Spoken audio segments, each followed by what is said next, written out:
You might be thinking I had my hands over my face to stop myself from picking my nose so you couldn't see it, but no, the beard has gone. It has retired, it has gone to other places, it has been shaved off and flushed down the shithole. End of story, gone, finished. But that's not what we're here about, because we've now reached the end of yet another year. 2018 will be disappearing into the midst. And it's been a funny old year, because throughout the bloody year, all we've heard about is Brexit. Brexit's going to fuck up Britain. Brexit's going to do this. Brexit's going to do that. But I'm a bit of an old git. And I seem to remember that we were told if we didn't join the euro, Britain would be fucked. And here we are, many years down the line, and we're still fucking here, and we're not fucked. And the euro seems to have a few problems in other countries in Europe, although it is stronger than us at the moment. So we're being told that if we go into Brexit, we're going to be fucked again. Because the European Union is going to charge us tariffs. So what the fuck? We charge them back. They send more stuff to us than we do to them. Logic. We subsidise our bloody companies by giving them some of the cash we're getting back off the Germans, the French, the Italians and everybody else. Send it back. Give it to our people so our people pay fuck all. Now, Mercedes-Benz are going to go fucking shit hot job. We'll have some more of that. Volkswagen are going to do the same, Porsche are going to do the same, Ferrari are going to do the same, Fiat are going to do the same. They're all going to love it. They're going to turn around to the European Union and say, you lot, fuck off. Piss off, take away these fucking stupid tariffs, let the Brits get back to it, and with a bit of luck they'll stop charging us tariffs, everybody will be fucking happy. And what do our government do? They go, oh, we don't know. Simple. Mrs. May, go to Europe and say, fuck off. You're getting fuck all out of us, just piss off, leave us alone, let us get on with running our own country. If you don't fucking like it, fuck off. And then we'll see all your companies going absolutely fucking apeshit, coming down to Brussels and kicking 7 bells of crap out of the unelected bastards that run the European Union. Job fucking done. And as for the press, fuck me, do you really think people believe one word you print now? Nobody buys your papers because they see it online. The reason people don't buy your papers is because they're sick to bloody death of you telling us how to live our lives. You fuckers are earning 200,000 a year, 100,000 a year. You haven't got a fucking clue what it's like for people like us who are earning a basic wage. People like us who go to work and work our asses off for a basic wage. We don't want to be told by you dickheads how we should think, how we should play, how should we talk, how should we eat, how should we react. The fucking people you come up with on your programs and the people that you come up with in all your news reports, we don't recognise them because they're not like any fucker we know. So where you get them from, I don't know, but can I come and live on your planet? Because it seems like a lot more fun than mine. The other thing I've got to ask you, as a journalist, what makes you think you're sanctimoniously able to change the news and make things appear what you want? Why is it there's a fucking grey page full of shite about why Brexit will be bad for us, but when we get some top professor who's actually saying, you know what, Brexit's good for us, it's about that big. Tiny little line, one line. Because you're wankers. And basically what we want you to do is start telling us the truth. Right? Donald Trump, the village idiot that seems to have managed to get himself elected as President of the United States of America, fuck knows how, and I've got to be honest, that wig would have made me fucking convinced not to vote for the bastard. Look at the state of it.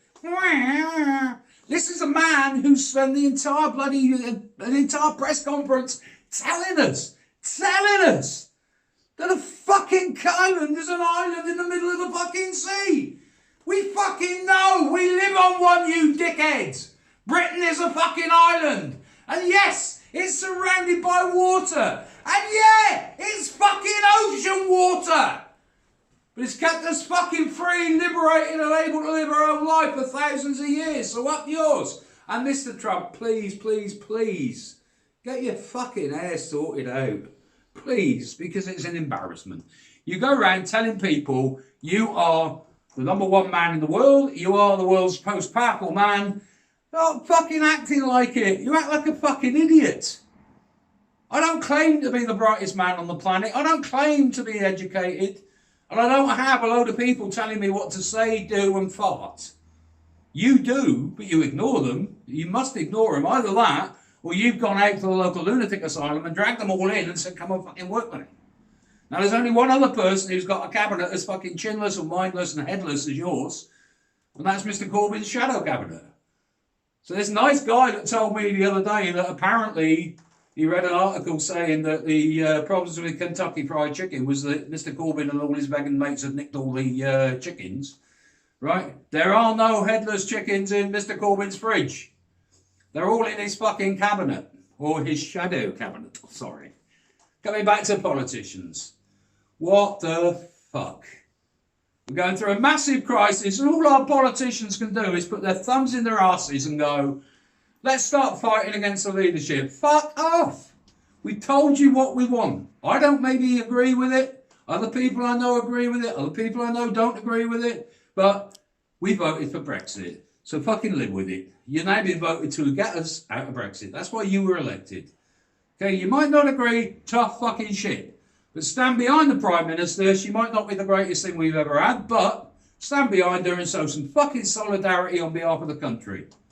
Right, now, what we're going to be doing is, apart from just these daft rants, we're also going to do some serious stuff. Okay, and what we're going to do with that is we're going to call it But Seriously. So what we're actually going to do, what we're going to do with that is we're going to actually go into certain things which matter to me and Charlie. And by the way, Charlie is standing behind the camera and you're about to see his face because he's going to turn the camera around and do a shot of himself very quickly. Hey, that's him, folks! That's Charlie! Now, by the way, girls, Charlie is unbelievably available at the moment. But there are things in the pipeline, so he might not be available very shortly. So if you want to get in there quick, get in there quick. Because if things go the way they appear to be going at the moment, Charlie will be spoken for very shortly. And as for me, well, unless you're going to a Baccarat concert, I'm unbelievably available. I'm rich and I'm playing, well, all right, I'm lying. Okay, getting back to what I was saying now, this But Seriously thing, we're going to actually try and touch on things that matter to both me and Charlie and an awful lot of our friends. Some of those things are things that are vital to me, very heartfelt. For example, veterans' welfare. I care very, very deeply about veterans' welfare because most of you know I'm an ex-squaddy. I also care very, very deeply about mental health. And I have to say that the various things that have happened within mental health in the last couple of years have been breathtaking. We owe an awful lot of that to the bravery of two very, very, very famous young men. And in one case, his wife. And that is the two royal princes, Prince Harry. I admire you for your courage for standing up for that. I know you're going to watch this, mate, but if you do, cheers, mate, you've done a good job. You've stood up for it. Your brother, William, has also done the same, and the beautiful Catherine has also done that.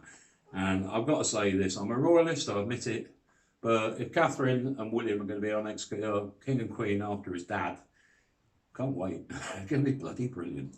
We're coming back to seriousness. Mental health has been a massive issue, but now it's been spoken about, it's been talked about. We're no longer putting people into corners and knocking them.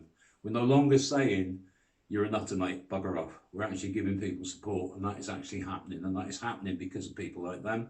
It's also happening because of TV shows. Certain TV shows have actually taken on board mental health, and they've dealt with it big time. They've dealt with it powerfully. 2019, just around the corner. I wish everybody in 2019 a absolutely fantastic year.